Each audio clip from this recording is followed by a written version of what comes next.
This is Twit. There we go. Got my motor running. It's time for our car guy. We want to welcome our brand new car guy, Sam Abuelsamid. I've known Sam for, a decade or more, I think, Sam. Close to that, yeah. I think we first met in 2010. He's been when you were in Detroit visiting Ford. Oh, that's right. Yeah, that's right. Sam has worked for many of the big automakers. He right now is a researcher at Navigant Research. He also hosts the Wheel Bearings podcast. And he said, hey, you ought to do more on autonomous vehicles, electric vehicles, car audio. I said, you're right. That's all high tech. Sam, you're in Vegas, though, right now, right? I am in what has, strangely enough, become one of the biggest auto shows in the world. Even though they don't actually introduce many new actual vehicles here, it's mostly about automotive technology. CES is starting up tomorrow with actually kind of kicks off tonight with NVIDIA's press conference, but really gets into it tomorrow. Yeah, the North Hall is just loaded with car tech and accessories and stuff like that.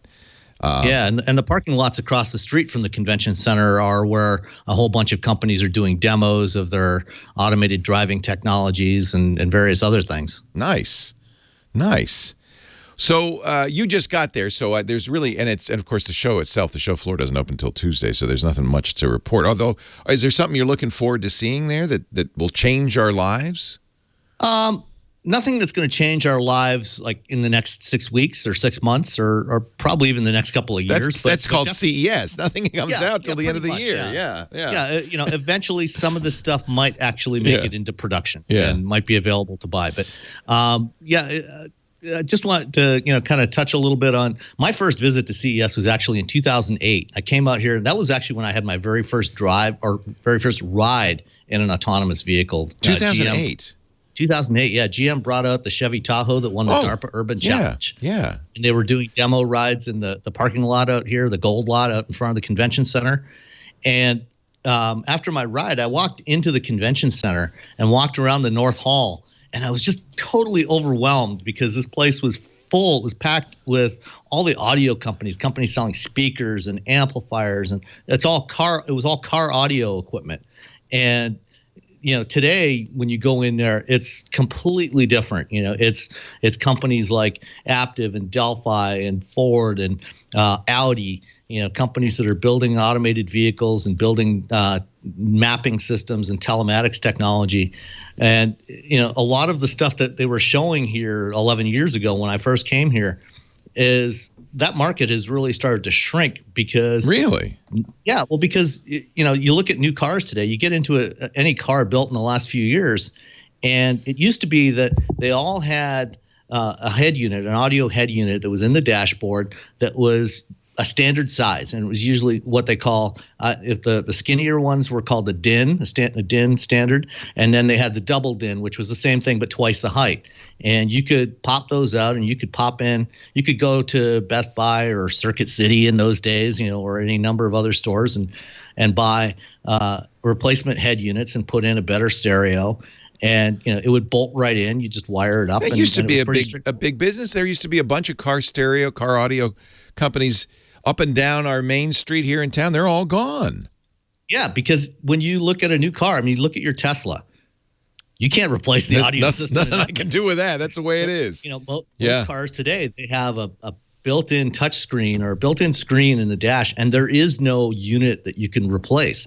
You might be able to, if you went to a really high-end audio place, get them to put in maybe better amplifiers or better speakers, but that's about it. Wow. So a lot of that kind of stuff that I saw 11 years ago isn't here anymore because – no more head ends.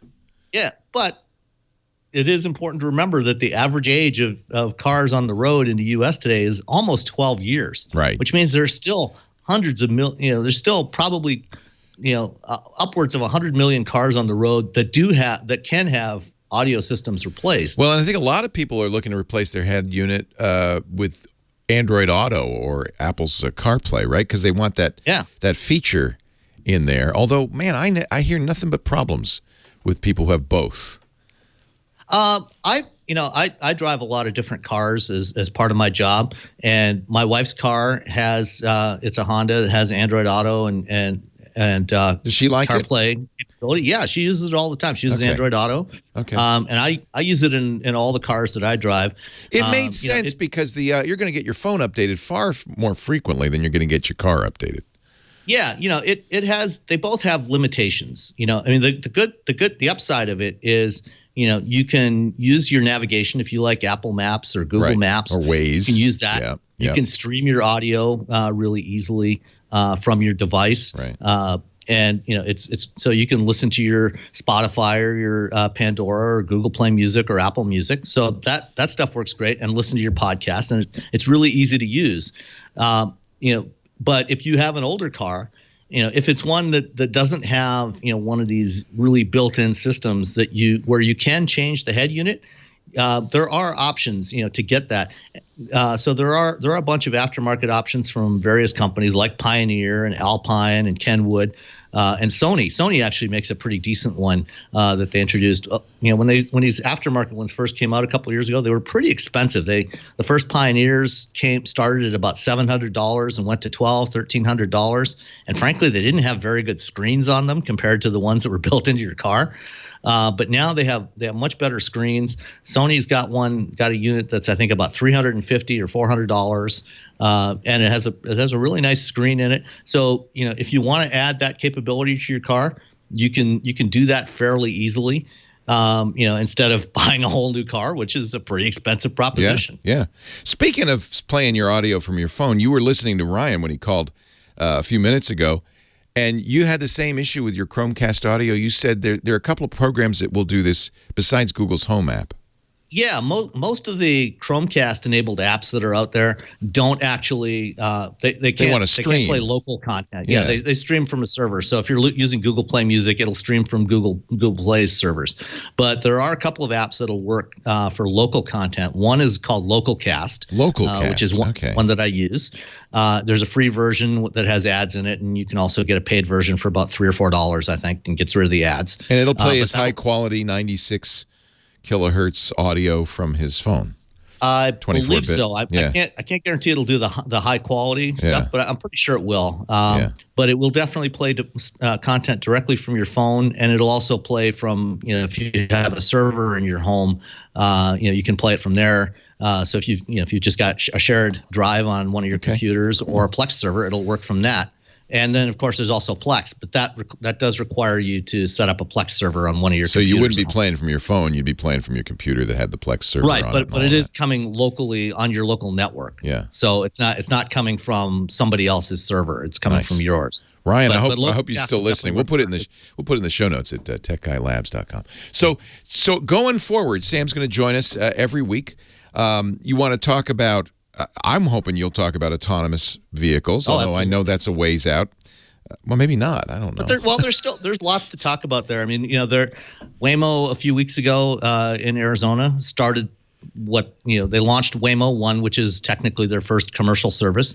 Here in Las Vegas, a year ago at CES, Aptiv and Lyft started a pilot program, and they've as of December, they'd given over 25,000 paid rides in their automated vehicles. I think part of this is just to get people used to the idea, right? I also just read that DoorDash is going to start doing self-driving vehicle food delivery in San Francisco using GM's Cruise platform. Yeah, GM Cruise. That scares the heck out of me. Have you ever driven in San Francisco? I don't know if that's such a good idea. So we'll talk about that. We'll talk about electric vehicles. We'll talk about car stereo, car music. I am so excited, Sam, that you're going to be joining us. Sam Abuelsamid. We'll put his Twitter link in our show notes at techguylabs.com. And I'll talk to you again next week. Sam, enjoy CES. Thank you, Leo. Have a great time.